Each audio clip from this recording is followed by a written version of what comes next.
Muy bien. ¿Cómo están? Buenas tardes, compañeros. Pues, me presento, yo soy el profesor Noé Corso Corral. Me toca a mí platicar con ustedes respecto de este tema en el Diplomado de Derecho Procesal Electoral, denominado Titulares de la Acción Procesal Electoral, y que nos llevará las sesiones del día de hoy y del día de mañana. Primero que nada, me presento. Yo he trabajado en el Tribunal Electoral en diversas posiciones. Me ha tocado ser secretario de Estudio y Cuenta, instructor, magistrado de la Sala Regional Guadalajara de 2005 a 2013, coordinador de la ponencia con el magistrado Manuel González Oropesa de 2013 a 2016, y al final de la anterior integración fundé mi propia consultoría, mi propio despacho de consultoría y litigio constitucional electoral, político electoral.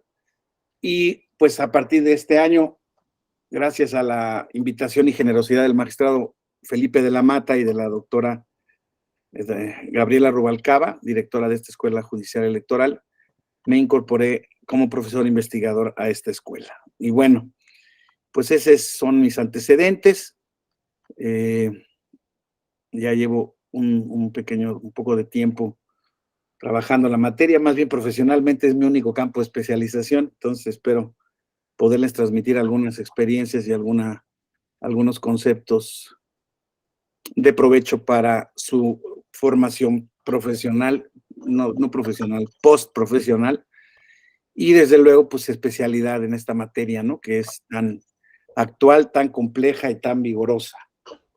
Entonces, pues iniciamos entonces ahora con este concepto del titular de la acción procesal electoral. Primero que nada, pues un pequeño contexto, ¿no? Desde luego, siendo esta escuela judicial una escuela del Tribunal Electoral del Poder Judicial de la Federación, siendo el ámbito jurisdiccional en donde este tribunal desarrolla la principal función para la que fue creado constitucionalmente desde 1996, pues es desde luego el derecho procesal electoral, una de las ramas, disciplinas, de las materias más destacadas, más importantes respecto del conocimiento de la materia electoral. Ahora bien, es muy importante decirles que a nivel general, no nada más en la materia electoral, estamos en una época de evolución completa de los paradigmas antiguos de la constitucionalidad, del desarrollo del proceso constitucional, del desarrollo de tutela de derechos. Existen hoy en día, como ustedes saben, reformas constitucionales que desde 2011 se han implementado en nuestro país y que generan justamente la concepción de un nuevo paradigma, pues digamos jurídico. Yo no lo quisiera circunscribir a cualquier cosa, porque pues todo lo jurídico tiene que ver con derechos, todo lo jurídico. Desde luego, existen diversos ámbitos, todos ustedes son profesionistas, son profesionales, lo saben. Existe la rama de derecho público, de derecho privado. Dentro del derecho público, el derecho constitucional, el derecho administrativo, derecho electoral, el derecho privado, el derecho civil particularmente, ¿no? Como el rey del derecho privado, derecho civil, derecho mercantil, en fin, existe una clara diferenciación de los ámbitos de aplicación y de vigencia del derecho. Y en este caso, pues en el derecho procesal electoral, desde luego, en el tema de la acción procesal electoral, pues estamos naturalmente ante un caso evidente de estudio de derecho público, ¿no? Entonces, justamente este nuevo paradigma que yo les indico, que es aplicable a todos los ámbitos del derecho, un paradigma que ya todos ustedes lo conocen como el paradigma de la universalidad y la vigencia plena de los derechos humanos, de potenciación de los derechos humanos, creo que es importante recordar que en la reforma de 2011, al artículo primero de la Constitución, pues incorpora una serie de conceptos fundamentales para esta nueva visión del derecho. Yo cuando estudié Derecho, compañeros, yo me recibí hace 30 años de la Escuela de Derecho. Y cuando yo estudié Derecho Constitucional, pues desde luego que a mí me enseñaban que la parte, que la Constitución o el derecho constitucional se dividía en dos partes, la Constitución se dividía en dos partes, el estudio de la parte dogmática y el estudio de la parte orgánica. Ustedes ya muy probablemente, jóvenes que son, no lo han estudiado así. Pero ya incluso desde la época en la que a mí me tocó dar clases, en mi última etapa, 2016 justamente, ya digamos, estaban ya el estudio del derecho constitucional estaba dividido en teoría de la Constitución, en derechos humanos, en derecho procesal constitucional, en fin, una manera distinta de entender y de estudiar el derecho constitucional. Ahora bien, como les decía yo, este nuevo artículo primero que da pues cabida y orden a este sistema universal de derechos humanos, que como ustedes saben, desde luego no nació ayer, y desde luego apenas la ratificación de México a las convenciones internacionales se dieron pues en 1948 a la Universal, en 1961. Sabemos, insisto, que esto ya tiene pues más de medio siglo de vigencia y de desarrollo. Sin embargo, nuestro país, al igual que muchos países en el mundo, se tardaron, digamos, en desarrollar, en implementar, en aceptar, en adoptar este nuevo paradigma. Y pues fenómenos de lo político, de la teoría del Estado, de la teoría social, de la teoría jurídica, pues se establecen que desde luego pues cada etapa jurídica atiende a circunstancias, a contextos históricos determinados. De hecho, entonces, curiosamente, a raíz de la resolución y de la emisión de la sentencia del caso Rosendo Radilla, que es cuando se condena al Estado mexicano por primera vez por parte de un organismo internacional a establecer e implementar en su sistema jurídico pues la protección más amplia a los derechos humanos que existen, que pueda existir y que esté disponible para el Estado. Y que sabemos que recientemente, el 25 de enero, por última vez o por vez más reciente, el Estado mexicano ha sido condenado en una sentencia de la Corte Interamericana de Derechos Humanos que tiene que ver con el tema del arraigo y de la prisión preventiva oficiosa, donde el Estado mexicano ha sido condenado a medidas de reparación respecto de los sujetos que obtuvieron una sentencia favorable. ¿Qué les quiero decir con esto? Bueno, pues que desde luego el marco jurídico internacional estaba adaptado. La Constitución, si bien es cierto, no tenía la primacía de ese enfoque. Ustedes saben perfectamente bien que incluso existía una visión limitada de que pues la norma más alta de nuestra esfera jurídica, de nuestro ámbito jurídico, era la Constitución. Y luego, dice el 133, y los tratados que con arreglo a ella se celebren, ¿no? Y las leyes que de ella emanen serán la Ley Suprema de la Unión, dice el 133 de la Constitución desde 1917. Pues sabemos que existe ese sistema, pues digamos, horizontal de jerarquía, vertical más bien de jerarquía de la Constitución y los tratados. Entonces se nos enseñaba que la Constitución era el órgano máximo, que los tratados internacionales pues tenían que arreglarse a ella, etcétera, etcétera. Y este paradigma de 2011, esta nueva reforma de 2011 auténticamente, pues nos modifica el panorama, arregla el panorama ahora sí desde el punto de vista positivo hacia una visión totalmente garantista, ¿no? Y entonces lo que ocurre es que entonces ya tenemos una disposición que auténticamente pues nos pinta de cuerpo entero cómo se ha modificado la visión constitucional en ese sentido. Todo el mundo la puede consultar, desde luego, en sus dispositivos, en sus computadoras, en los que esté, pero me interesa destacar algunos párrafos de la misma porque desde luego no es un contexto vacío, este es un tema que incide directamente en el concepto procesal que vamos a estudiar el día de hoy y que es el tema de la acción procesal electoral. Más allá de que veamos desde el punto de vista teórico, jurídico, procesal, ¿no? Lo que es el concepto de la acción, pues desde luego importa mucho ver el contexto en el que estudiamos hoy en día este procedimiento, este concepto. El proceso electoral federal, si bien es cierto, desde 1996 surge como un proceso de control constitucional de los derechos político-electorales, de las elecciones, de lo electoral en términos globales.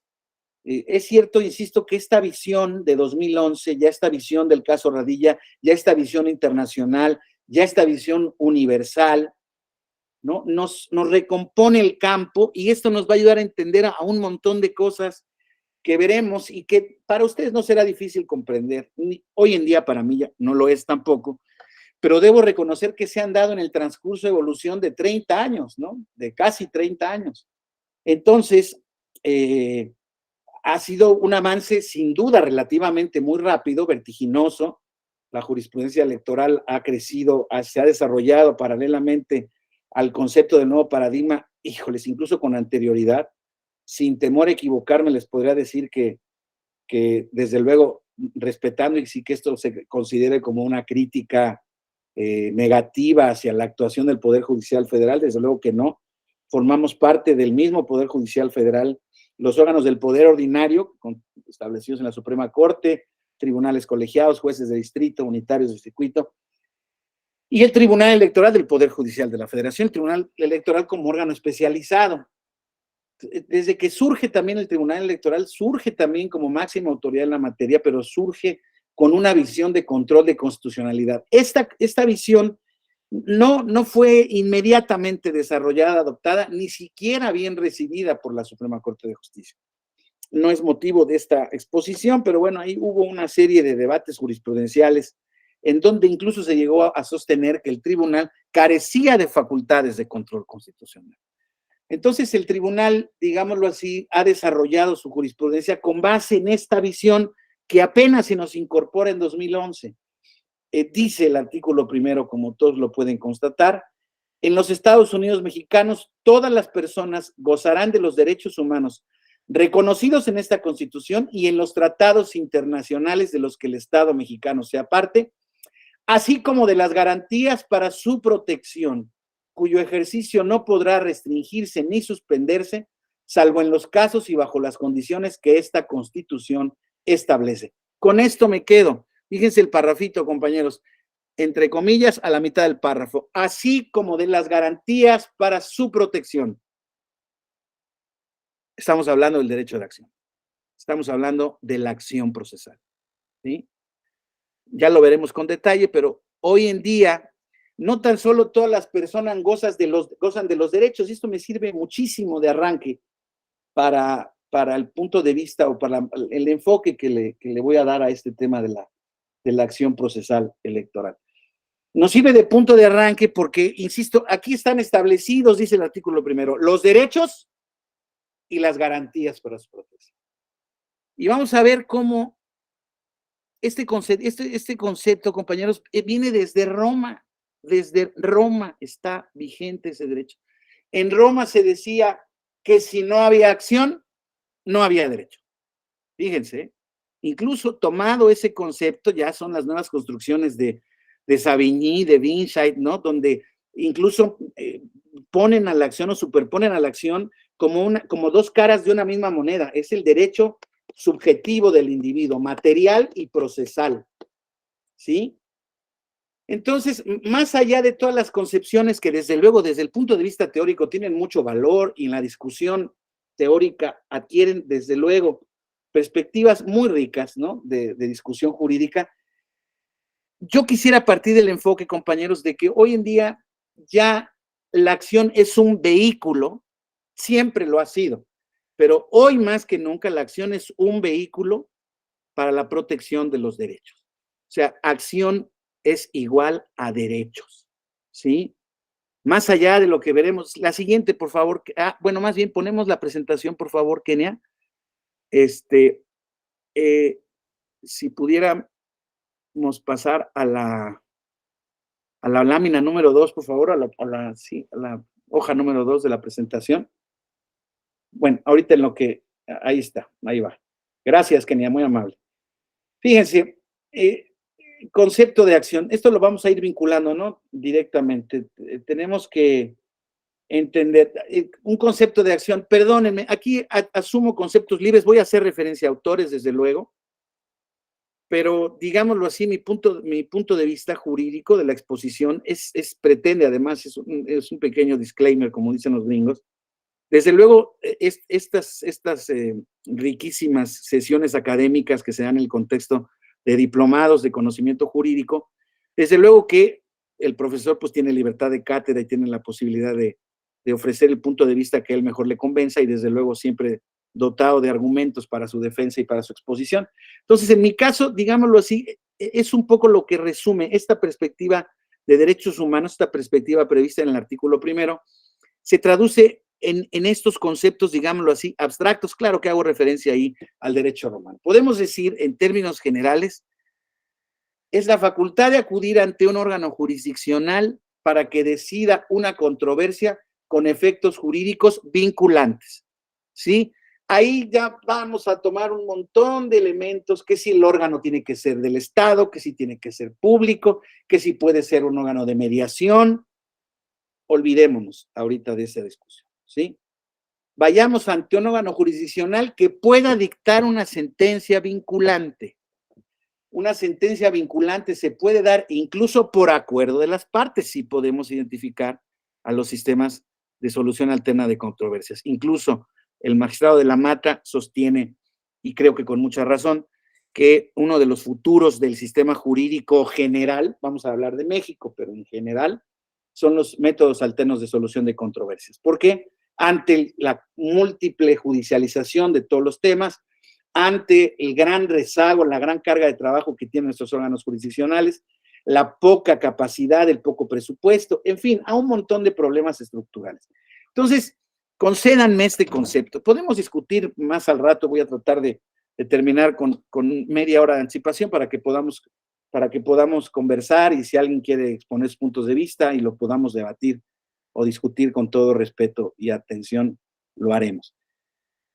Acéptenme ese concepto, ¿no? Tiene varios elementos: una facultad, o sea, es un derecho que se somete ante un tercero, un órgano jurisdiccional, con todas las características que ustedes quieran, imparcial, del Estado, público, bajo reglas de derecho, etcétera, etcétera, para que decida una controversia con efecto, una litis, un asunto controvertido, que pueden ser de mil naturalezas. La acción, como les decía yo, como tal, como concepto procesal, surge en derecho romano, en el derecho privado romano, en la época de los pretores, en la época clásica del derecho romano.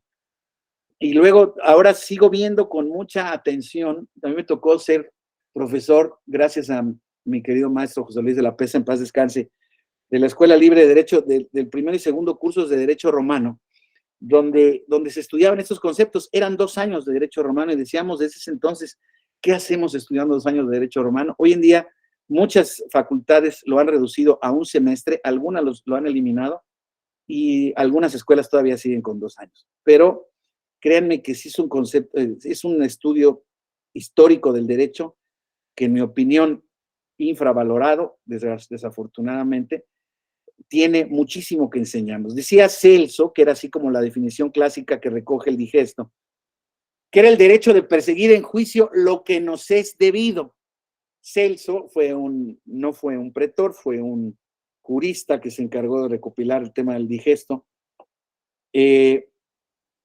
Fíjense cómo en un principio la acción tiene un contenido de derechos reales y personales, lo que nos es debido, ¿no? Del vínculo de una relación personal, del vínculo sobre un derecho real.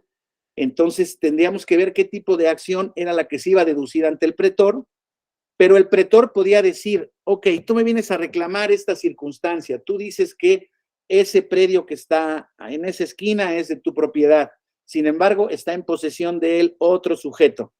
Tú vienes a mí diciéndome que eres legítimo propietario, ok, aparentemente, o las alegaciones que me estás diciendo, tienen cabida en el viejo derecho civil romano o en el nuevo derecho civil romano, te voy a conceder una acción para que podamos dilucidar en juicio a quién corresponde la razón, la verdad, de manera obligatoria para las partes.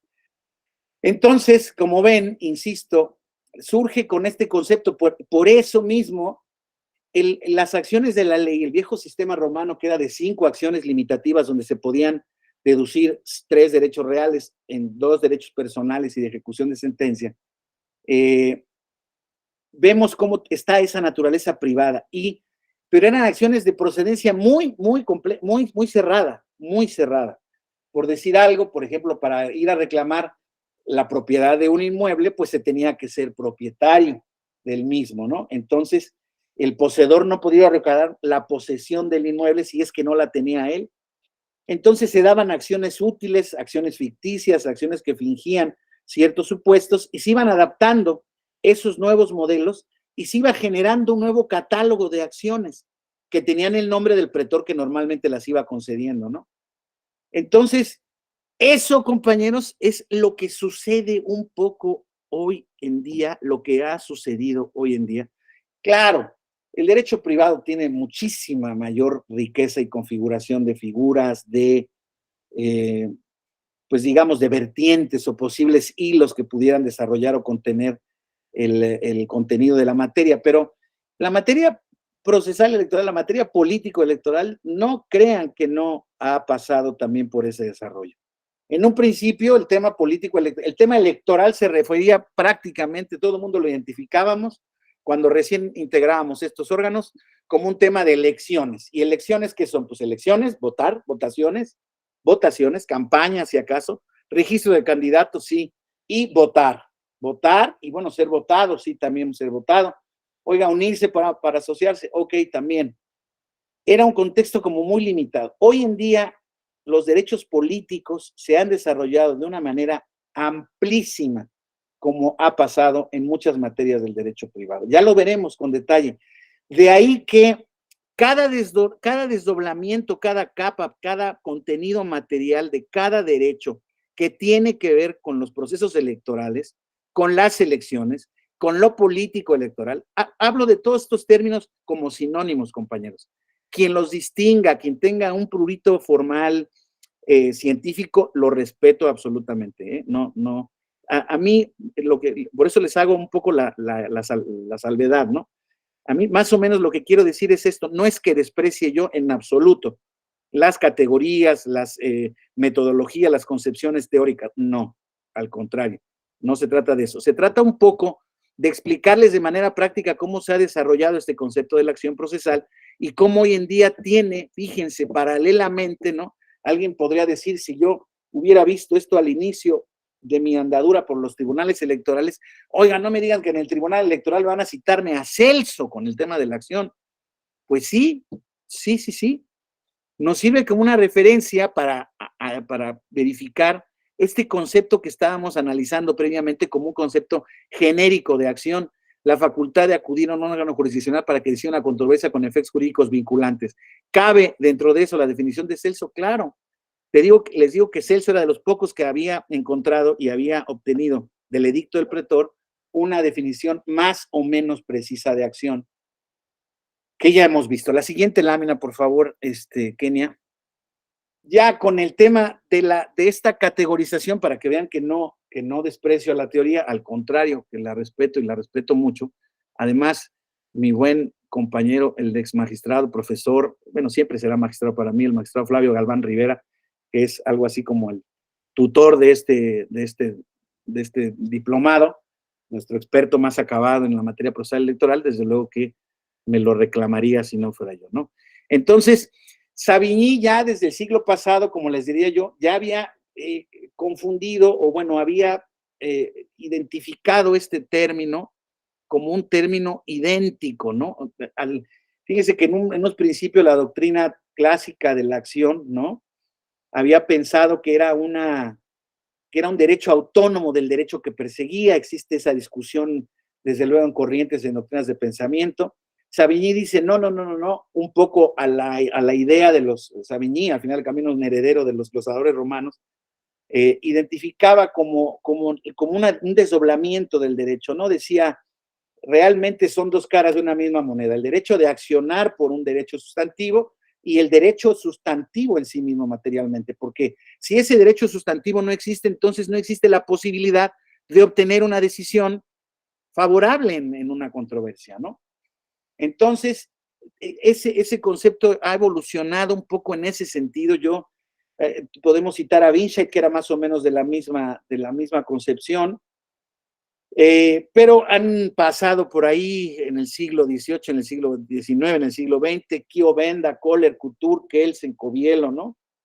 Donde Chiovenda, por ejemplo, decía, un clásico italiano, decía, la acción como derecho es un derecho autónomo potestativo, o sea, de ejercicio absolutamente potestativo, naturalmente, e independiente del derecho material que se va a personar.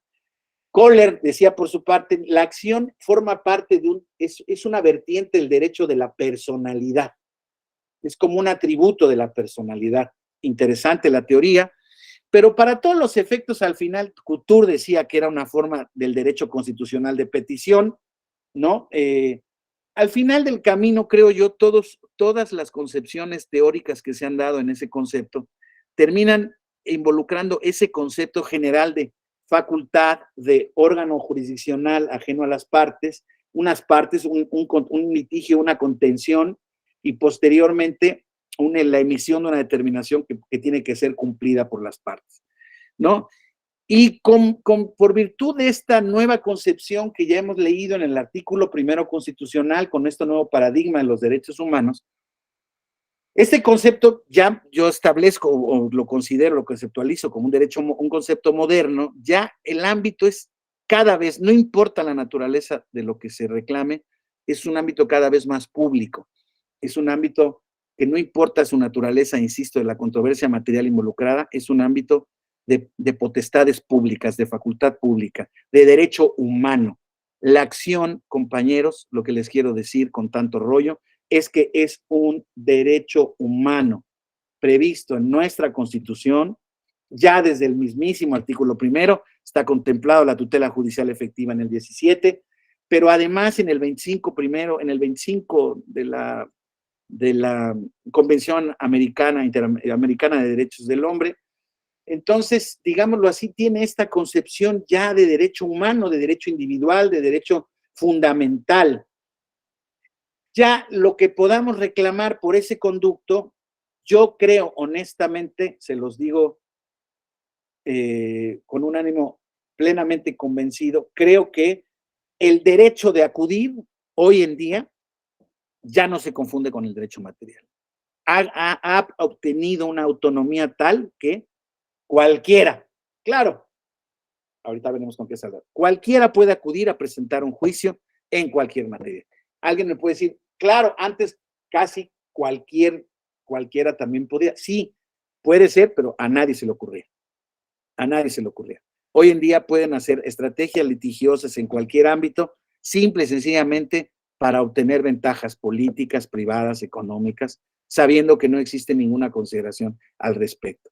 Entonces, yo lo identifico como una facultad pública, un derecho humano, el derecho de acción, y por el cual se pueden reclamar, insisto, multiplicidad de derechos, los de la primera generación de derechos humanos, establecidos, como ustedes saben, en la Declaración de 1789 con motivo de la Revolución Francesa, y desde ahí recogidos en todas las declaraciones internacionales y el sistema internacional.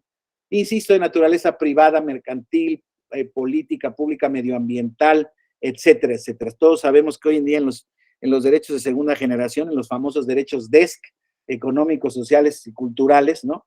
Existen derechos al medio ambiente, derecho a una vivienda digna, derecho a la salud, etcétera, etcétera, etcétera.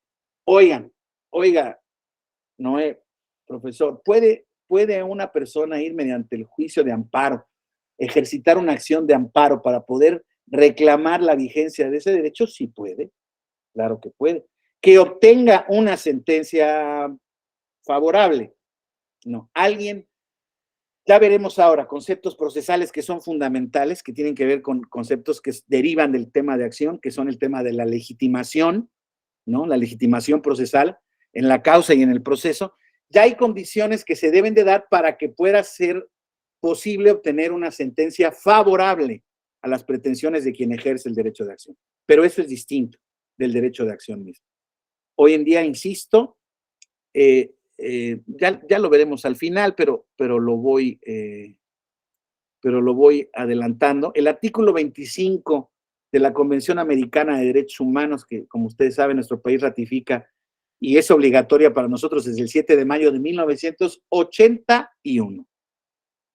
Dice el artículo 25, protección judicial, y dice, toda persona tiene derecho a un recurso sencillo y rápido, o a cualquier otro recurso efectivo ante los jueces o tribunales competentes que la ampare contra actos que violen sus derechos fundamentales reconocidos por la Constitución, por la ley o por la presente convención, aun cuando tal violación sea cometida por personas que actúen en ejercicio de sus funciones oficiales. Y dice, fíjense, los estados partes se comprometen, uno, a garantizar que la autoridad competente prevista por el sistema legal del Estado decidirá sobre los derechos de toda persona que interponga tal recurso, o sea, que sean auténticamente poderes estrictamente facultados y dotados de poder coercitivo para poder hacer sus determinaciones. B, a desarrollar las posibilidades del recurso judicial, y fíjense, esto es importante con el tema que platicábamos en la concepción que les propongo como un concepto amplio de acción, ¿no? Los efectos jurídicos vinculantes, dice, a garantizar el cumplimiento por las autoridades competentes de toda decisión en que se haya estimado procedente el recurso. Y ese es otro elemento fundamental de la acción, compañeros.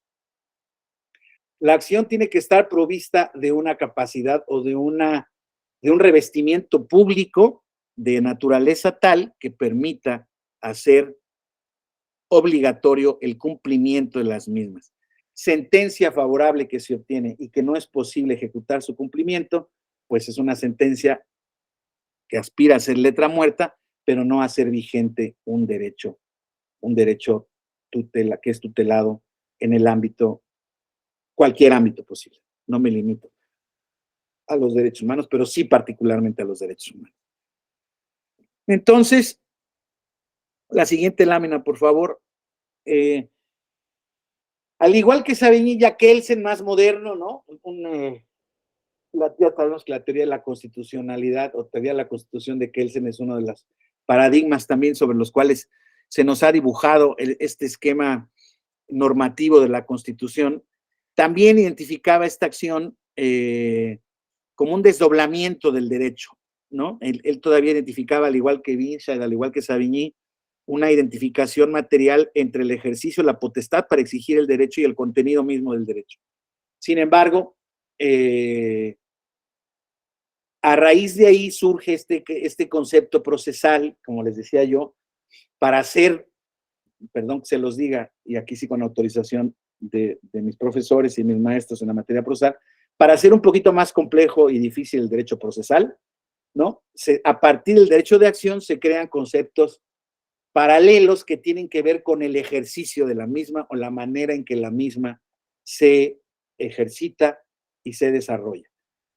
Entonces, este concepto de acción es un concepto general, ya vimos que es un derecho humano, ya vimos que forma parte de este nuevo paradigma constitucional previsto en la reforma de 2011, el artículo 1 de la Constitución. Pero de ese concepto, hoy en día, pues evidentemente, al ser un concepto tan general, tan genérico, no teórico, genérico, un concepto jurídico tan abstracto, existen en las leyes procesales de cualquier materia, pero también en la electoral, que es la que estamos analizando, el concepto de legitimación procesal. Y es un concepto básico, compañeros, para efecto de la promoción de los medios de impugnación correspondientes, ya estoy hablando de la materia electoral, pero de cualquier medio de impugnación, ¿no? El concepto de legitimación es fundamental para ir identificando, desde luego para las partes que acuden al proceso, pero también, y muy importante, para los órganos encargados de su resolución, porque el órgano encargado de la resolución va a ver no tan solo si la acción es procedente o no, y no tan solo a quién corresponde el derecho, sino si el ejercicio de ese derecho de acción es legítimo o no. De ahí viene el concepto de legitimación procesal, que lo podemos ver también, ustedes habrán o verán variaciones de este concepto conforme autores haya. Y créanme que en el ámbito del derecho procesal, miren que hay autores, de mucho renombre, ya les he mencionado algunos, desde luego algunos iberoamericanos, latinoamericanos, europeos, italianos, alemanes, pero hay en la teoría del derecho procesal, hay una cantidad, una batería de autores muy, muy importante. Por eso mismo, yo desde luego trato de tomar elementos de todos los autores y adaptarlos a este concepto que nos está manejando incluso ya desde la Ley General del Sistema de Medios de Impugnación, que como ustedes saben es la ley procesal que rige la materia electoral y de la cual derivaremos todos estos conceptos de actuación y de ejercicio de la acción procesal que hacen que la misma, insisto, sea eficaz, se califique, etcétera, etcétera. Entonces, como legitimación procesal en términos abstractos, podemos decir que es la capacidad de poder actuar en el proceso, en un proceso. ¿A qué le llamamos proceso? Le llamamos proceso a cualquier relación jurídica derivada del ejercicio del derecho de acción. Miren cómo cada capa de los conceptos va llevando a cabo a otro concepto. Es lo bonito del derecho procesal. Es lo que me enseñó el doctor Flavio Galván, a mí también. Yo que la verdad no era fan del derecho procesal. Me he hecho, no fan, pero sí me he hecho un riguroso seguidor del mismo y muy respetuoso seguidor del mismo. Yo no, hubo una época en que pensaba que era una complicación jurídica innecesaria, pero no lo es. Entonces, es la capacidad de poder actuar en el proceso como actor, como demandado o como tercero o representando a estos. Ahí están las calidades en las que puede uno comparecer o puede uno ejercitar la acción procesal electoral. En realidad, en la acción procesal, en la relación jurídica procesal electoral, no existe como tal un demandado, ¿sí? Al estilo del derecho privado. Aquí existe lo que podríamos decir la persona de la que se demanda el cumplimiento o la violación o la restitución del derecho es de una autoridad responsable. ¿Por qué? Porque como hemos visto, el derecho procesal electoral, o hemos afirmado, el derecho procesal electoral, al relacionarse con el ámbito genérico de las elecciones y de los derechos relacionados con las mismas, derechos políticos, es un derecho de naturaleza pública y en consecuencia no existe una relación similar, una relación lineal entre las partes, entre el actor y el demandado, porque existe un actor y existe una autoridad responsable de la que se exige el cumplimiento, reparación, restitución del derecho, pero sí puede existir una tercera parte, un tercero interesado, tercero perjudicado, se llama en el juicio de amparo, en algunos juicios constitucionales. Aquí le llamamos tercero interesado, que es una persona que, digamos, tiene un derecho material incompatible con el de aquel que ejercita la acción, ¿no? Ya lo veremos con detalle. O también la legitimación procesal puede incluir a quien represente a cualquiera de estos. Evidentemente no a las autoridades, ¿no? Sino al actor y al tercero. En la siguiente, por favor, Kenia. De ahí podríamos advertir una serie de derivaciones del concepto de legitimación. Ahí tomando, digamos, una perspectiva distinta, no distinta, complementaria de lo que habíamos dicho recientemente, ¿no? Es la idoneidad como legitimación general abstracta, podemos entender también como la idoneidad de la idoneidad de la persona para actuar en un juicio inferida no de sus capacidades personales, sino de su posición en el litigio. Ya veremos, esto está relacionado, insisto, con un ámbito estrictamente del proceso. Por eso se llama derecho procesal, porque son reglas, normas aplicables a esta relación que se da durante un proceso. Un proceso tiene como presupuesto, ya lo hemos visto, el tema de la acción. El ejercicio de una acción, en términos abstractos, presupone, insisto, la generación de un proceso.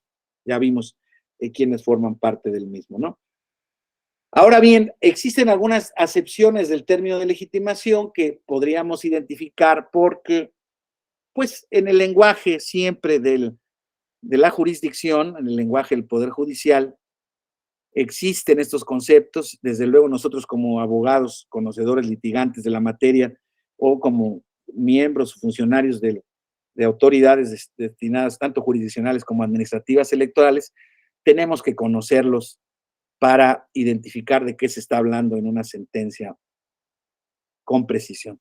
Está el tema de la legitimación activa, que es, digámoslo así, en términos generales, la potestad legal para acudir al órgano jurisdiccional con la petición de que se inicie la tramitación de un juicio. Dejémoslo en una instancia, ¿no?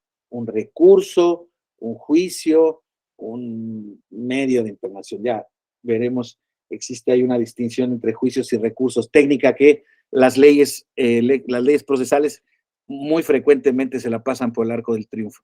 Existe el tema de la legitimación al proceso. Legitimación al proceso se produce cuando el derecho que se cuestionará en el juicio es ejercitado, dentro del proceso, ya sea por quien se ostente como titular de ese derecho o actúe en representación legal del titular. O sea, se trata, insisto, de verificar en qué calidad acude determinada parte hacia un proceso y si tiene legitimación para lo mismo. Por decir, ya veremos ahora, en términos de las reglas aplicables a los medios de impugnación electoral, en algunos casos generales y en otros casos específicas, vemos que existen ciertas reglas para poder tener legitimación en el proceso, que deben de ser cumplidas para que se pueda aceptar la categoría en la que se esté concurriendo al proceso correspondiente. Pero existe también el concepto de legitimación en la causa, que esa sí corresponde exclusivamente desde el punto de vista técnico a quien actúa o implica tener la titularidad del derecho cuestionado o violado en un juicio, ¿sí?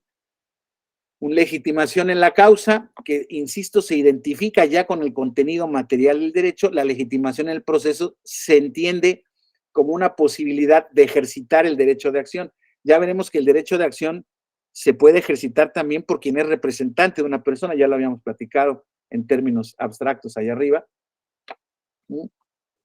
Pero existe, insisto, esta distinción de conceptos de legitimación para efectos de determinar con precisión quién es el titular y quién es el que acude. La siguiente lámina, por favor. Existe el concepto de la legitimación procesal activa, compañeros. Hay una rata ahí, discúlpenme. Voy a corregirla para dejar luego la presentación en el repositorio documental ya corregida.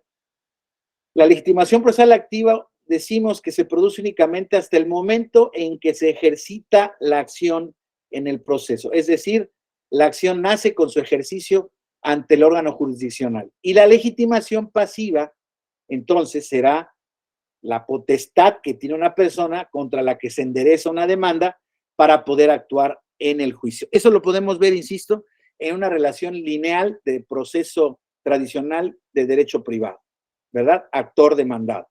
Sin embargo, aquí esta calidad se la podemos identificar o podemos identificarla también como la posibilidad, en este caso, insisto, no se ejerce por el tema de un privado, sino la legitimación pasiva la será siempre, en el caso de la acción procesal electoral, será siempre la calidad de autoridad responsable o de un partido político, dependiendo los supuestos en que esto se pueda verificar.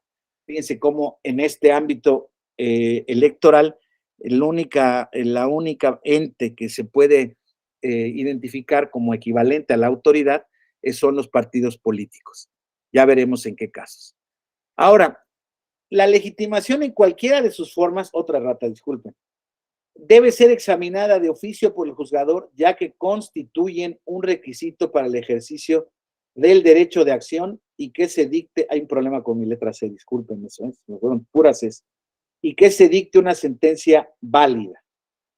Entonces, debe de ser analizado, es un presupuesto procesal, es una condición natural que el tribunal, el órgano correspondiente, debe de verificar para efectos de poder entablar legítimamente o legalmente un procedimiento en específico y posteriormente dictar una sentencia que cualquiera que sea el resultado sea una sentencia válida.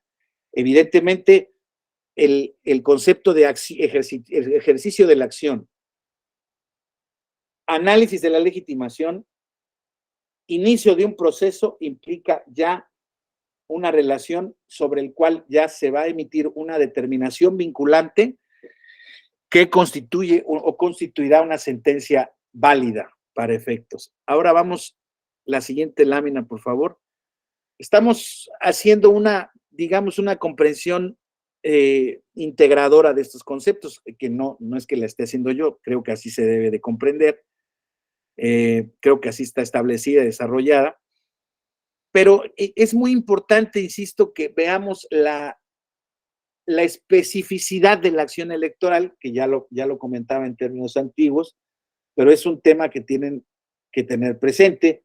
O sea, la acción procesal electoral sí es una acción, pues no es abstracta, ¿no? Naturalmente, es una acción que sí está deduciendo derechos políticos relacionados con las elecciones previstos en los tratados internacionales recogidos por nuestra Constitución. Ya veremos en qué consisten estos. El día de mañana verán de manera muy particular cómo este concepto de acción, de legitimación, de proceso electoral, cómo se desenvuelve específicamente. Muchos de ustedes muy probablemente ya incluso lo saben, pero lo iremos repasando.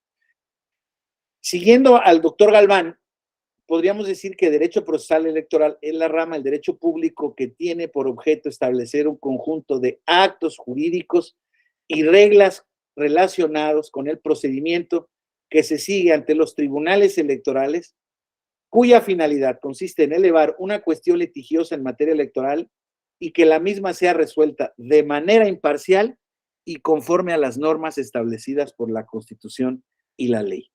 Digámoslo, aquí, fíjense cómo hemos llegado al concepto de derecho procesal electoral a partir del estudio de la acción electoral, del concepto específico de acción o concreto de acción.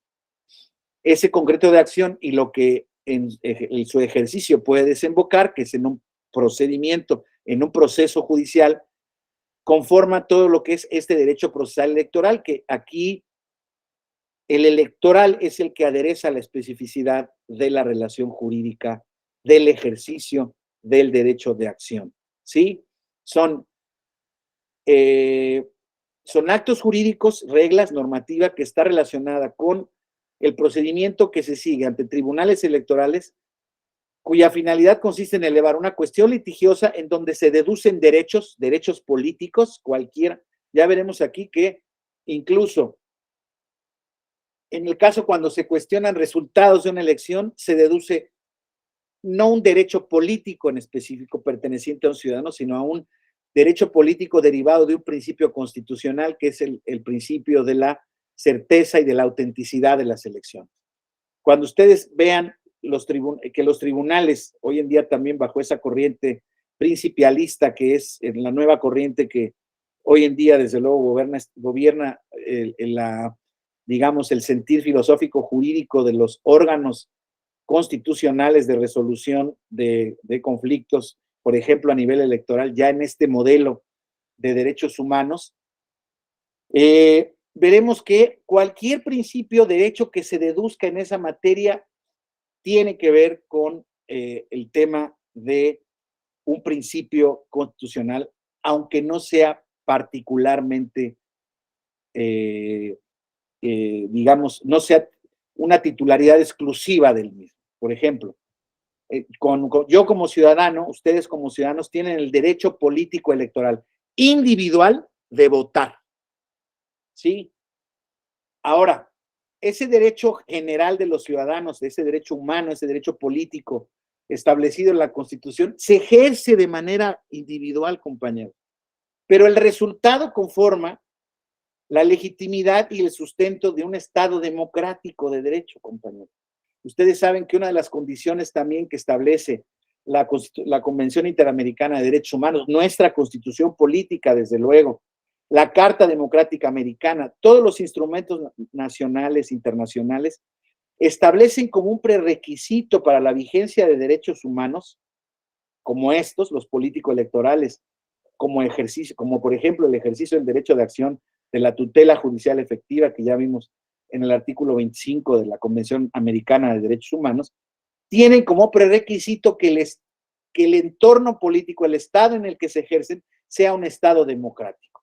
Y ese Estado democrático es un Estado que tiene constitución, que tiene división de poderes y que tiene reconocimiento de derechos fundamentales, ¿no? Bajo esas tres características, podríamos decir que un Estado es un Estado democrático, es un Estado que tiene una soberanía, una legitimidad propia que le permite, pues, ser el garante de estos derechos y el facilitador y promotor de la garantía de los mismos. Entonces, este concepto, insisto, de derecho procesal electoral ya nos aterriza totalmente el concepto de acción genérico que habíamos visto en un principio a la materia electoral. Desde luego lo iremos aterrizando todavía mucho más porque, insisto, aunque aparentemente se traten de conceptos, pues que ya todos tenemos manejo y conocimiento de los mismos, tenemos que ir viendo cómo se han desarrollado, cómo se han ampliado la tutela, la configuración de estos. Por decirles algo, cuando este tribunal empieza, el Tribunal Electoral del Poder Judicial de la Federación, en 1996, pues los derechos políticos electorales no implicaban la posibilidad de ir a reclamar, por ejemplo, la constitucionalidad o no de los estatutos de partidos políticos. No estaba previsto, no estaba facilitado, no era el orden, no era uno de los supuestos de procedencia del juicio de la ciudadanía, llamémosle ahora. Porque, insisto, era un desarrollo incipiente, era un desarrollo nuevo, era un desarrollo de matriz constitucional, era un desarrollo, además, hay que decirlo, que no se compatibilizaba necesariamente con los derechos humanos y en donde, naturalmente, los partidos políticos no tenían ningún interés, no lo siguen teniendo, pero antes no tenían ningún interés, ninguna vergüenza en que los tribunales no se inmiscuyeran en la resolución de sus conflictos internos de los partidos políticos. Desafortunadamente, la creación misma del sistema constitucional, la obligación de garantizar principios constitucionales de las elecciones, hacen como cascada natural, el que todo ese tipo de actos que no se quería, por ejemplo, que fueran objeto de revisión por la jurisdicción constitucional electoral, sí fueran materia de tutela. El caso más reciente, compañeros, y con eso les voy pintando el panorama de lo que ha significado el ejercicio de acción en la materia electoral, es actos que se consideraban exclusivos del derecho parlamentario, compañeros, donde se ha interpretado, donde se ha desarrollado que el derecho humano, político, humano, de ser votado, no se agota nada más en la posibilidad de competir a cargos de elección popular, no nada más a la posibilidad de ser registrado por un partido político, no nada más en la posibilidad de ser candidato independiente, sino que una vez electo y ejerciendo el cargo, pueda desarrollar las funciones del mismo, aunque ya haya tomado posesión del mismo. Eso era, compañeros, ese era un tema imposible de imaginar cuando esta jurisdicción nace. Imposible. Es más, hubo muchos actos que fueron reclamados de esta naturaleza en un principio, a los que la jurisdicción electoral negó la tutela, negó la posibilidad. Y no ha sido sino hasta un desarrollo posterior, hasta un avance de la jurisprudencia, la interpretación de las resoluciones del Tribunal Electoral, en donde se ha tomado estos conceptos, porque realmente, ¿no? En la práctica se ha visto que el derecho se desarrolla, se desprende, o más bien se desarrolla e irradia sus efectos hasta, por ejemplo, en el ejercicio de la función. Un derecho político a ser votado o ejercer una función en un cargo electivo después de haber sido electo, en donde no se le permiten al funcionario ejercer sus facultades constitucionales, es un derecho muerto. ¿Ante quién se puede reclamar? La jurisdicción de amparo no se puede. Ya vimos, esta jurisdicción de derechos políticos es la jurisdicción electoral, es la jurisdicción que se crea en 1996 y además con una razón histórica muy importante que hay que recordarlo, ¿no? Este es un diplomado de Derecho Procesal Electoral, pero en el término de la materia electoral, de por qué se da este derecho, por qué se da la acción electoral y por qué no existe la jurisdicción de amparo, pues ya sabemos que esto se da por un contexto histórico muy importante y muy definido que surgió en el siglo XIX, ¿no? Que fue el famoso caso del Amparo Morelos, ¿verdad? Donde mediante la disputa esta que se dio entre José María Iglesias, el ministro Iglesias y el ministro Vallarta, ¿no? Ilustre jalisciense, los dos presidentes de la Suprema Corte de Justicia de la Nación, se adoptó y se abandonó posteriormente la tesis, la famosa tesis de la incompetencia de origen, ¿no? Donde a partir, en ese Amparo Morelos, si ustedes recuerdan, en el análisis del mismo,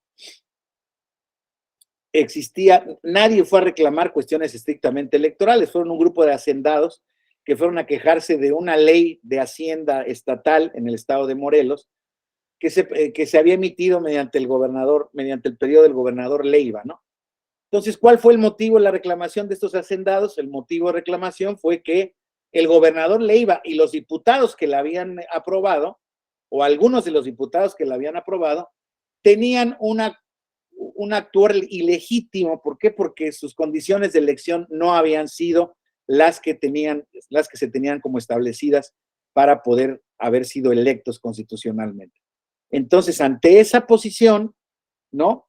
La tesis de la incompetencia de origen, con mucho sentido jurídico, ¿eh? O sea, no, aquí, insisto, estamos contrastando posiciones, las dos tienen su punto de vista, dijo claramente, no, a ver, una persona que está ejercitando su cargo de manera indebida, pues no tiene legitimidad para poder emitir actos válidos o no tiene sus actos, no derivan de un poder legítimo y en consecuencia los actos serán inválidos.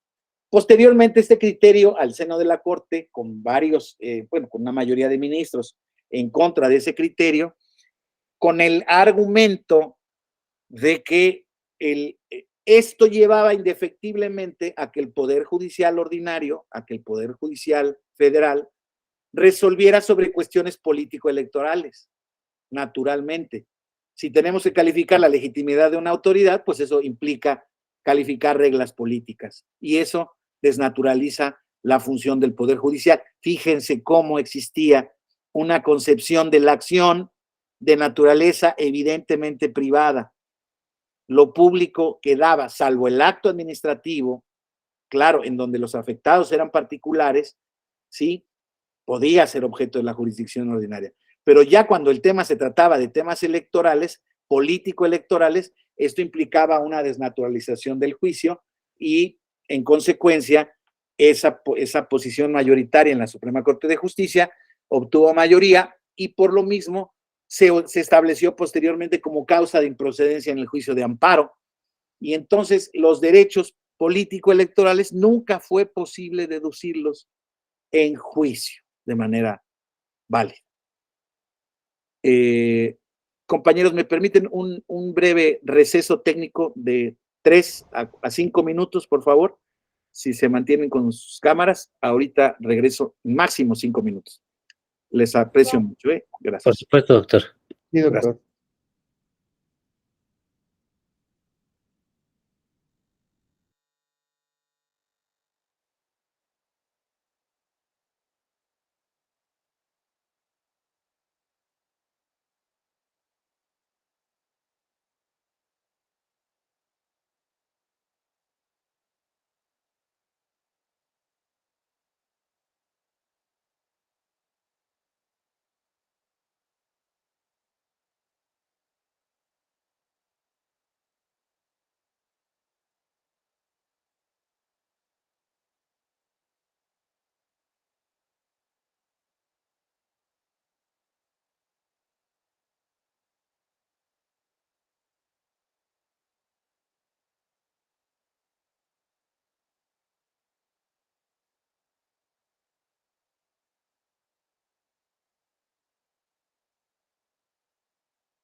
Muchas gracias. No, no fueron ni 3 minutos. Entonces, terminaba yo más o menos de platicar este concepto, ¿no? De cómo, por qué se crea esta jurisdicción especializada, por qué se da en nuestro país esta especialización de la materia electoral, y entonces, ¿por qué se crean todas estas reglas? Como ustedes saben, no es sino hasta en la primaria reforma política de 1977, el presidente López Portillo, cuando el entonces secretario de Gobernación, Jesús Reyes Heroles, emite la Ley General de Instituciones y Partidos Políticos, no, Ley de Organizaciones y Partidos Políticos Electorales, eh, perdónenme, era Ley de Organizaciones Políticas y Procesos Electorales, era la LOPE.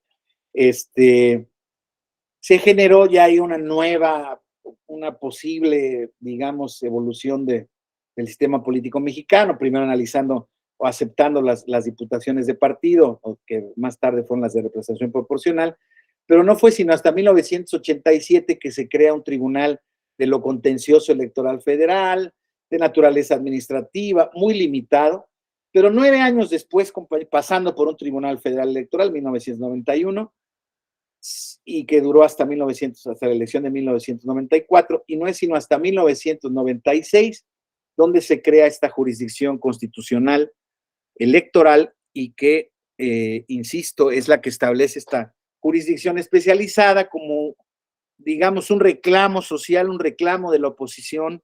Ustedes recuerden que en 1988 se da ese primer gran terremoto político respecto de las elecciones en este país. En 1976, en la elección de 1976, si ustedes recuerdan, ni siquiera hubo candidato de oposición a la presidencia de la República. Únicamente el candidato del PRI, justamente el licenciado José López Portillo, fue el que obtuvo la presidencia de la República. ¿No? Es hasta que se da ese quiebre, digamos, del régimen de partido único en la elección del presidente Salinas, que tantas leyendas urbanas, bueno, no leyendas urbanas, tantas historias políticas, dependiendo del lado en el que se vea, ha generado. Y a partir de ahí es donde se da auténticamente una revolución al sistema y se quiere ya identificar plenamente, ahora sí, que el desarrollo de las elecciones, la protección de los derechos políticos, tengan una visión auténticamente efectiva, por lo menos. Si no todavía constitucional, que ya lo es en 96, pero sí en este primer proceso, que sí ya una protección de las elecciones bajo el principio de legalidad, constitucionalidad, etcétera, etcétera. Entonces, analizábamos, este era el concepto de derecho procesal electoral que nos permite delimitar en qué contexto, en qué ámbito se ejerce la acción electoral, el proceso electoral, y entonces eso nos permite ver la ley adjetiva. La siguiente lámina, por favor, Kenia, si es tan amable.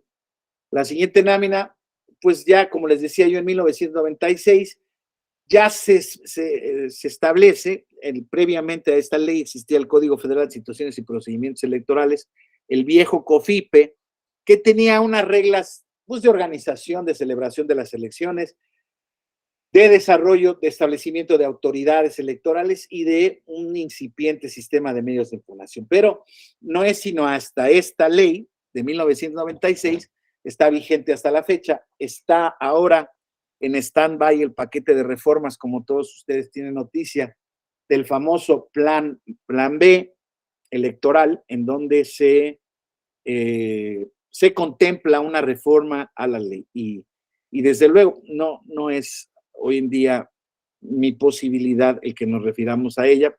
Creo que es inminente su aprobación, pero todo lo que estudiemos en cualquier caso en este módulo podrá ser aplicado, podrá ser aprovechado respecto al plan B. El plan B, en esencia, en la ley de medios, simplifica muchas cuestiones en el ámbito procesal electoral. Ahora veremos que el desarrollo de los medios de impugnación en esta ley es un poco, pues, ¿cómo decirles?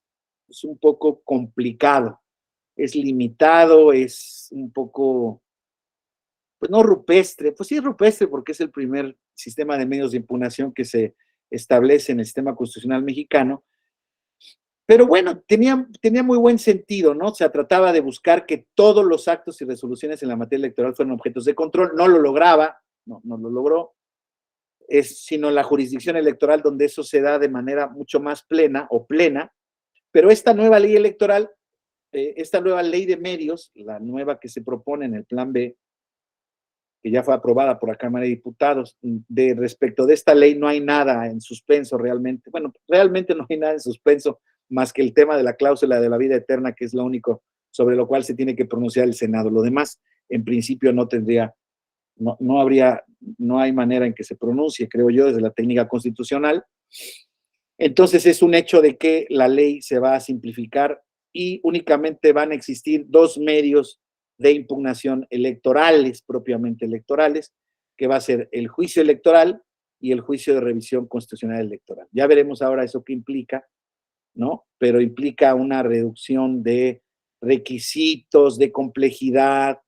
Hoy en día, justamente este proceso, ahora que estaba estudiando la materia para impartir este módulo, híjoles, es que te encuentras con tantas jurisprudencias que habías olvidado, o que otras que no tenías presente, que estaban vigentes o que se habían dado.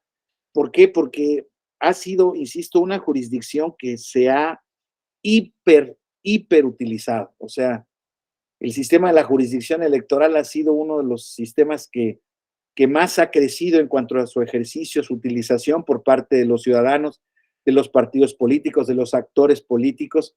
Hoy en día, compañeros, en un contexto que no es un comercial, desde luego, pero sabemos que esta jurisdicción electoral se ocupa fundamentalmente de todos estos procedimientos de denuncia y quejas que se llaman especiales sancionadores, en donde se denuncian los actos anticipados de campaña de ciertos funcionarios públicos que aspiran a ser presidentes de la República, gobernadores de un estado, presidentes municipales de algún ayuntamiento o diputados o senadores. Entonces, esas reglas electorales que de pronto se pusieron en vigencia, en vigor, y que han respondido a diversas realidades electorales derivadas de los procesos electorales que se han llevado a cabo,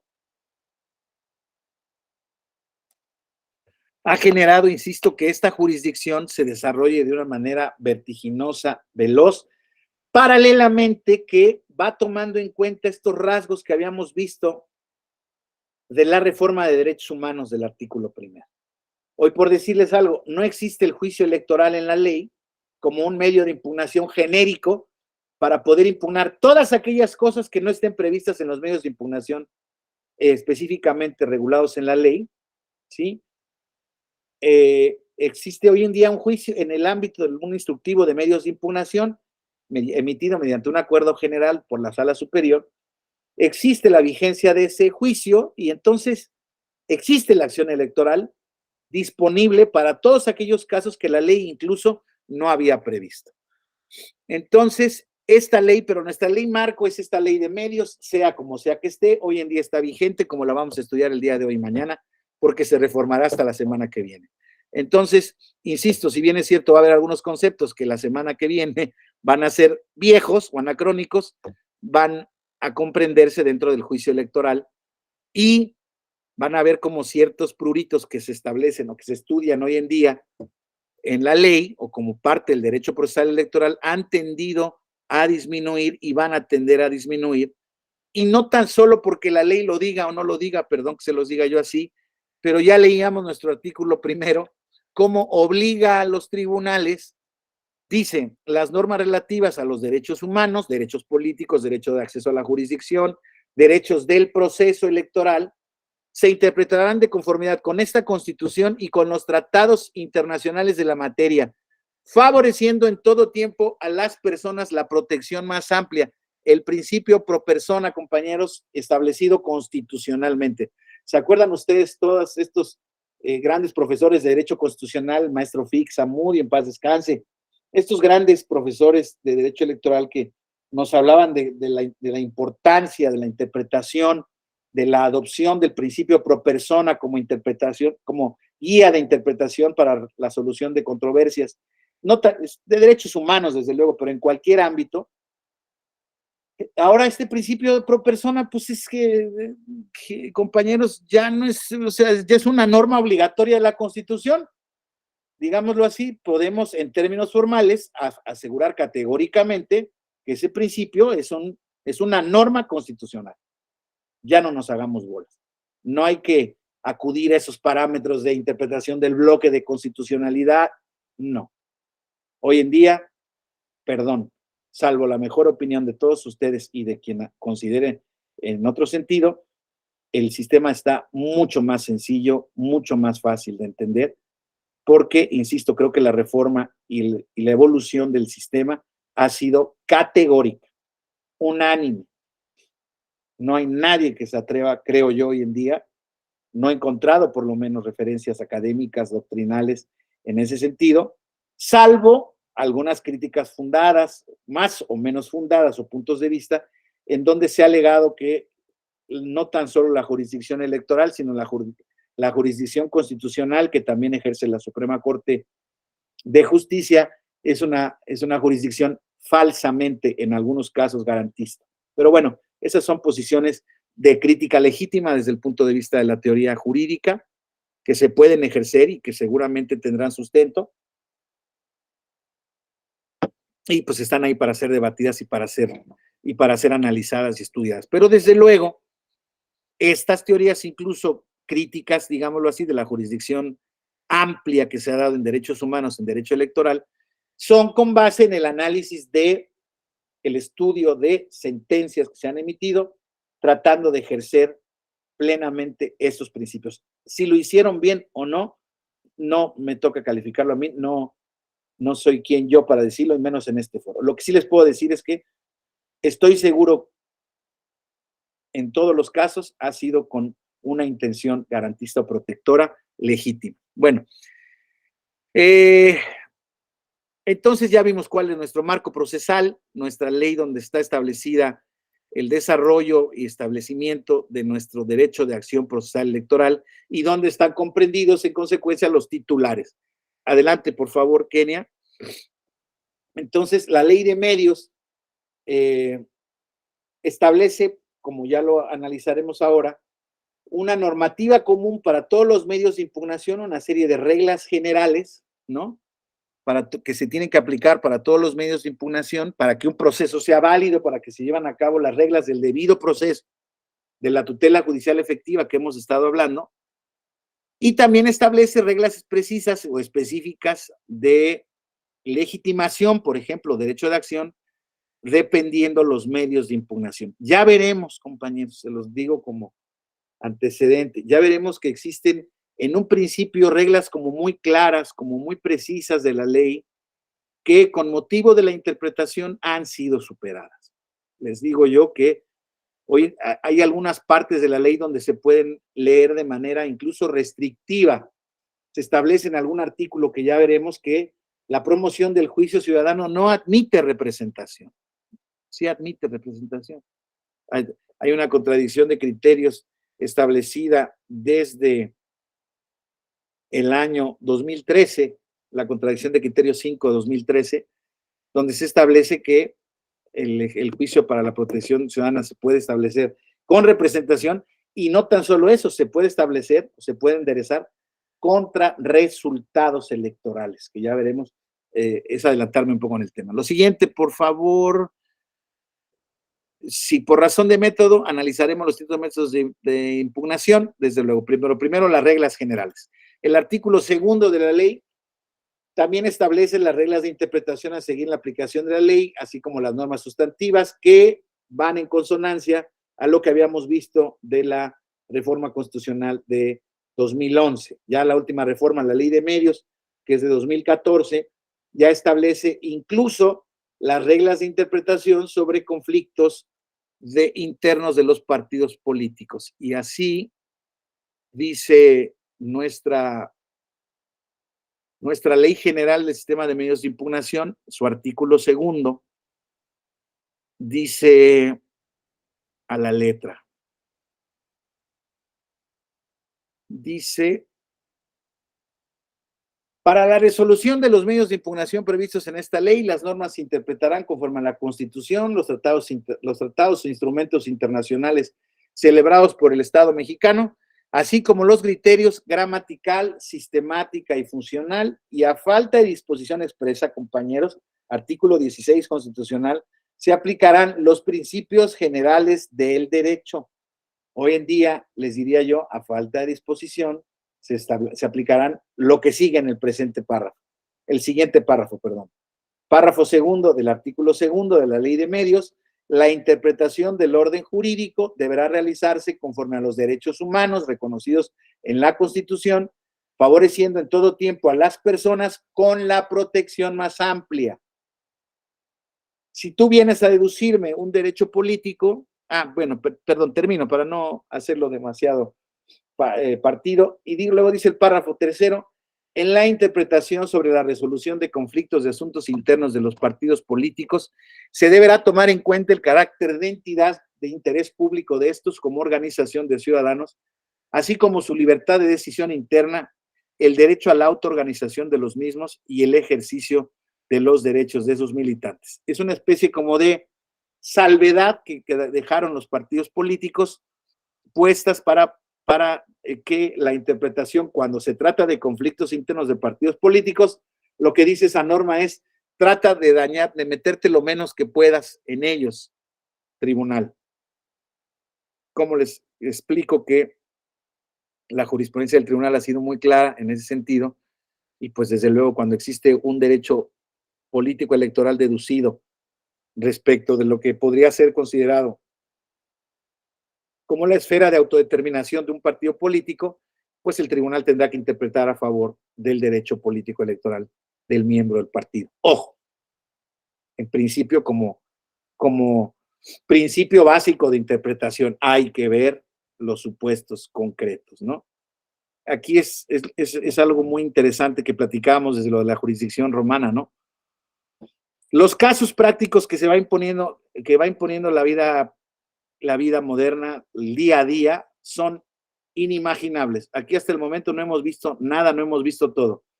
Y con el nacimiento o creación, o en este mundo interconectado, tecnológico, de redes sociales, nos falta todavía por ver mucho, compañeros.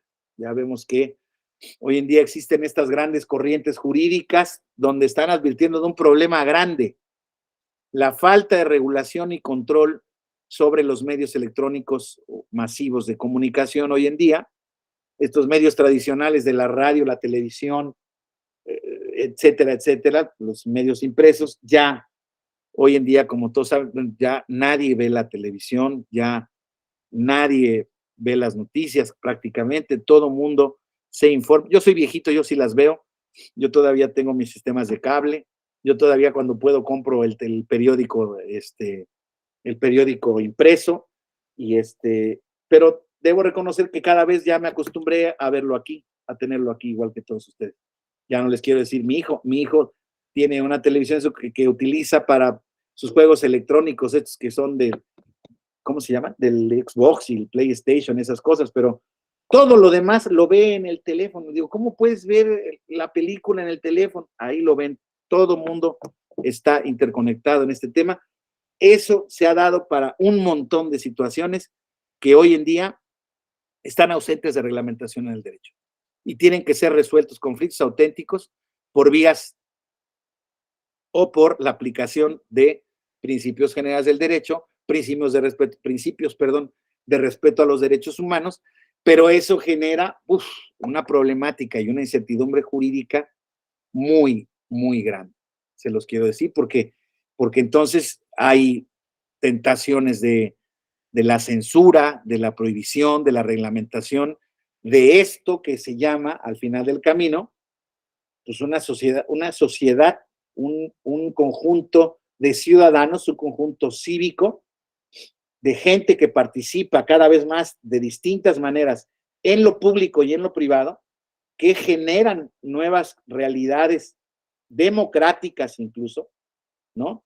Donde hoy en día las principales arenas de campaña política ya sí sigue habiendo, pero acuérdense de mí, yo creo que todavía lo voy a ver yo, acuérdense de mí, en un par de procesos electorales ya los mítines públicos van a estar prohibidos, ya no se va a hacer ese tema en la calle, todo se va a hacer vía electrónica, con reglas, yo espero que con reglas, pero esa manera de participar, de exponer ideas, de planteamiento de plataformas y propuestas de gobierno,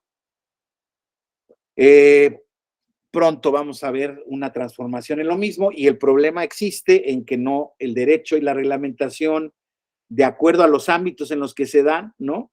Es muy difícil seguirla, es muy difícil captarla. Pero bueno, son problemas que nos alejan del tema que estamos analizando. Entonces, ya vimos esto, lo que dice el artículo segundo, nuestra ley procesal electoral, nuestra ley que tutela el ejercicio del derecho de acción procesal electoral, nos establece este parámetro idéntico que el artículo primero constitucional. La siguiente lámina, por favor, Kenia. Y ya podemos ir adelantando, como lo decía el temario, cuáles son los diversos titulares. Vamos a estudiar cuál es cada uno de ellos y cuándo y cómo. No de manera demasiado específica, porque eso implicaría la maestría o el doctorado en derecho electoral, ¿verdad? Porque teníamos que ver cada medio de impugnación, con toda una serie de precisiones. Pero aquí estamos hablando de la titularidad. De la titularidad y respecto de qué derechos, ¿verdad? Y respecto de qué acciones o cómo se traduce en medios de impugnación la acción electoral. Aquí tenemos entonces que los diversos titulares serán la ciudadanía para deducir derechos político-electorales, los partidos políticos para deducir derechos político-electorales, pero también derechos de los partidos políticos, asociaciones políticas en consecuencia, asociaciones o agrupaciones políticas, dependiendo de la ley. Coaliciones de partidos políticos que participan hoy en día bajo reglas que ya conocemos o conoceremos, candidaturas, autoridades y comunidades y pueblos indígenas. Y aquí hago la salvedad del tema de las autoridades. Veíamos que la autoridad como tal no puede ser titular de la acción procesal electoral en términos generales, pero por excepción sí lo puede ser. Hay en el desarrollo de la jurisdicción electoral, compañeros, a partir de el año de 2007, si mal no recuerdo, se dio la posibilidad de que no fue 2007, 2013, se dio la posibilidad de que los órganos públicos electorales, los institutos electorales de los estados, los tribunales electorales de los estados, pudieran deducir, fíjense, mediante un juicio electoral, un juicio de revisión constitucional electoral, la negativa, por ejemplo, que se les dé que se les dé un presupuesto suficiente para cumplir sus funciones. El primer precedente fue el caso del Tribunal Electoral del Estado de Yucatán, en donde se consideró procedente un juicio, en ese entonces, de revisión constitucional electoral, posteriormente se identificaría como juicio electoral, para que la autoridad en este caso, pudiera venir a alegar ante el Tribunal Electoral del Poder Judicial de la Federación que la autoridad no podía cumplir con sus funciones. No se trata de una autoridad electa en ejercicio de derechos político-electorales a ser votados. Se trata de un organismo electoral. Compañeros, ¿cómo se dio esa procedencia, esa tutela de la acción procesal electoral ante esto? Ante el principio de la no existencia de cuotas o de ámbitos inmunes al control jurisdiccional, constitucional, por parte de la jurisdicción. Es una corriente también, desde luego, ya añeja, ejercida o iniciada incluso por el Tribunal Constitucional Alemán, donde se establecía que se eliminarían de parte de la jurisdicción constitucional y la jurisdicción ordinaria cualquier zona de inmunidad a la jurisdicción. O sea, no existen zonas vedadas al ámbito de la protección y tutela. Insisto, aquí qué naturaleza tienen los derechos, compañeros, de las autoridades electorales. ¿De qué acervo de derecho, qué tipo de derecho tiene el el Instituto Electoral del Estado de Yucatán? Tiene una naturaleza pública, ¿no? Una naturaleza, es un derecho a pedir el presupuesto. La jurisdicción electoral dijo que sí. Mañana veremos el caso concreto con número, etcétera, etcétera, muy rápido, porque desde luego que hay que verlo, porque ahí es como vemos la determinación de cómo se crea jurisdiccionalmente el derecho de acción, pero fue un derecho de acción, compañeros, que lo creó la jurisdicción. ¿Para qué veíamos en un principio a Celso con los romanos, compañeros? Nos han enseñado de manera, creo que errónea, que nuestro sistema de derecho occidental, es un sistema de derecho romano o heredero de las glorias del derecho romano. Sin embargo, es un sistema de codificación de leyes escritas, las leyes privadas, el Código Civil, el Código Mercantil, ley de instituciones y procedimientos, ley de títulos y operaciones de crédito, en fin, un montón de leyes del ámbito privado, un montón de relaciones del ámbito privado están reguladas por las leyes. Y sí, y fíjense, si curiosamente, ese fue el sistema que después de la codificación justinianea y del ejercicio de los glosadores y posglosadores, derivó del derecho romano.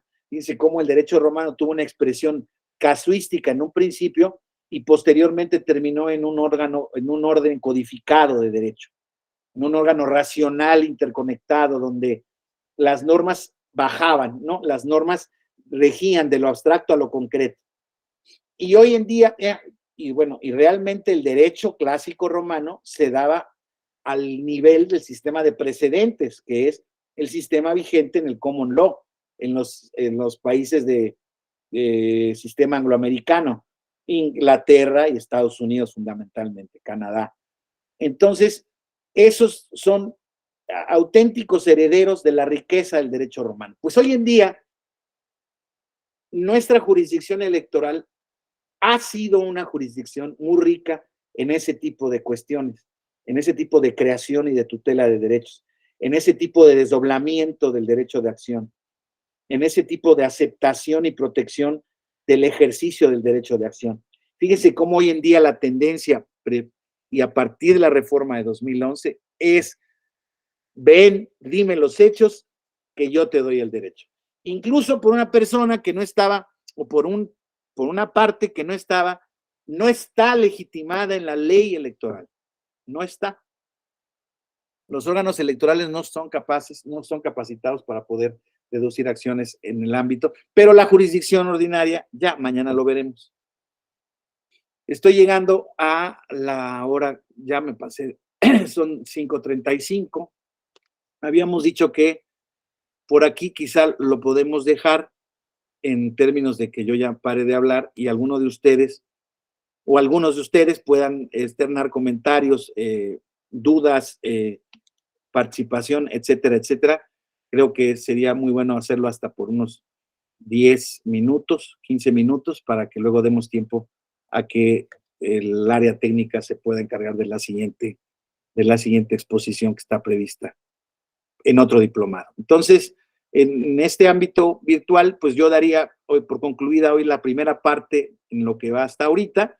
Mañana veremos específicamente respecto de cada medio de impugnación cómo se da o cómo la ciudadanía es titular de qué derechos de acción, cómo se ejercen, etcétera, etcétera. Un poco a poner en práctica esos conceptos abstractos que hemos visto el día de hoy, pero que ya anticipamos tienen muchísima concreción y vigencia en el desarrollo ordinario de la jurisdicción electoral.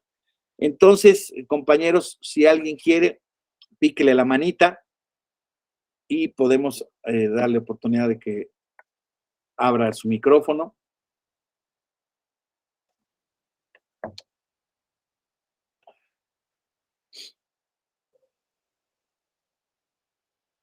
Si nadie se anima, pues entonces, como les anticipaba, entonces mañana seguiríamos entonces en el desarrollo de los requisitos ya de los medios de impugnación para efectos del ejercicio de la acción, de sus titulares, las partes ya en el proceso reguladas en el artículo 12 de la Ley de Medios, cómo se comprenden estas, y luego cómo se desarrollan en cada medio de impugnación. Y desde luego con análisis de uno o un par de casos relevantes para que, insisto, identifiquen cómo una vez establecida la ley, ¿no? De medios, la ley procesal, la ley adjetiva, que en una concepción restrictiva o antigua, podríamos decir, ahí se agotaban todos los casos de ejercicio del derecho de acción, cómo esta ha sido superada ampliamente por esta nueva concepción interpretativa y de protección y garantista de los derechos humanos. Si no tienen nada más, entonces, por el momento, les agradezco mucho su atención a todos, su presencia.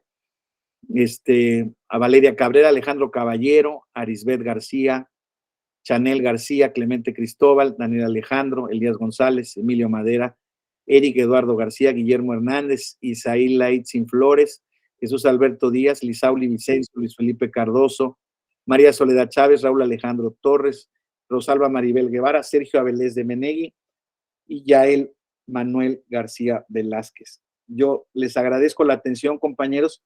Mañana espero encontrármelos aquí de nuevo para que completemos el módulo y les deseo muy buenas tardes. Gracias, Kenia, por el apoyo logístico. Mañana nos vemos. Muchas gracias. Gracias, doctor. Que tenga buena tarde. Gracias. Gracias. Gracias. Gracias.